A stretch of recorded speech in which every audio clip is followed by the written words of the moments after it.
দাজ্জাল চারটা জিনিস দিয়ে আমাদেরকে পরীক্ষায় ফেলবে। কয়টা? এক হচ্ছে ইমানি পরীক্ষা, দুই হচ্ছে সম্পদ দিয়ে পরীক্ষা, তিন হচ্ছে জ্ঞান দিয়ে পরীক্ষা, চার হচ্ছে ক্ষমতা দিয়ে পরীক্ষা। সে ইমানের পরীক্ষায় আমাদেরকে ফেলবে। সে এসে বলবে আমি তোমার রব, এবং এটা প্রমাণ করার জন্য যা যা দরকার আল্লাহ তাআলা তাকে সব দিবেন। সে সব করতে পারবে। সে বলবে আমি তোমার রব। যদি বিশ্বাস না হয়, তোমার বাবাকে যদি জীবিত করে বিশ্বাস করবে? অনেকে বলবে হ্যাঁ আমার আব্বাকে জীবিত করে দেখান। তো তার বাবাকে ঠিকই সে জীবিত করে ফেলবে। আসলে শয়তান তার বাবার সুরাত নিয়ে সামনে দাঁড়াবে। আরে তাই তো, এটাই তো আমার বাবা, এটাই তো আমার দাদা। মানুষ ফিতনায় পড়ে যাবে, ইমানের ফিতনায়। সে ভাববে আসলে এটাই বোধহয় আমার রব, এবং তাকে এত ক্ষমতা দেয়া হবে, তার ডান দিকে থাকবে জান্নাত, বাঁ দিকে জাহান্নাম।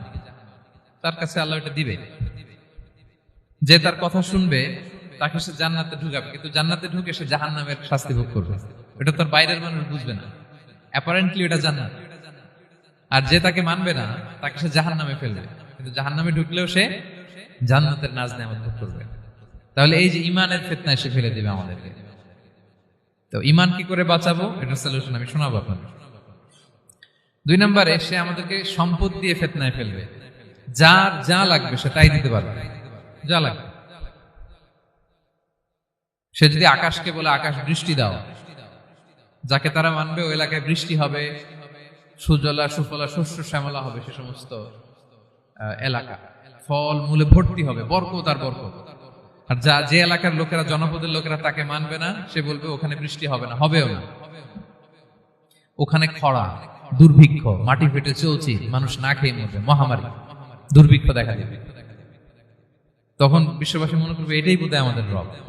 তার মানে সম্পদ দিয়ে ফিতনায় ফেলে দিবে। 3 নম্বর হচ্ছে নলেজ। তার জ্ঞানের কাছে গোটা বিশ্ব হার মানবে। পূর্বের পরের যত জ্ঞান আছে সব আল্লাহ তাকে দিবে। ইলমুল আউয়ালিন ওয়াল আখিরিন।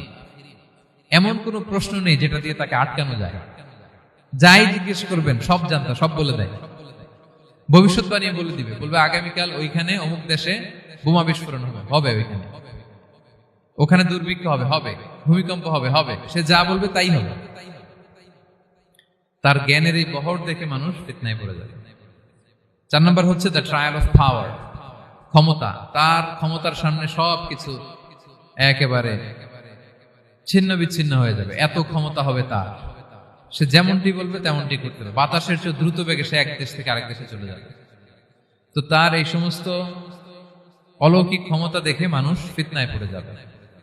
এবং এই ফিতনা, এই পরীক্ষার মুহূর্তগুলোতে মানুষ কিভাবে নিজেকে ধরে রাখবে, তার সলিউশন আল্লাহ তাআলা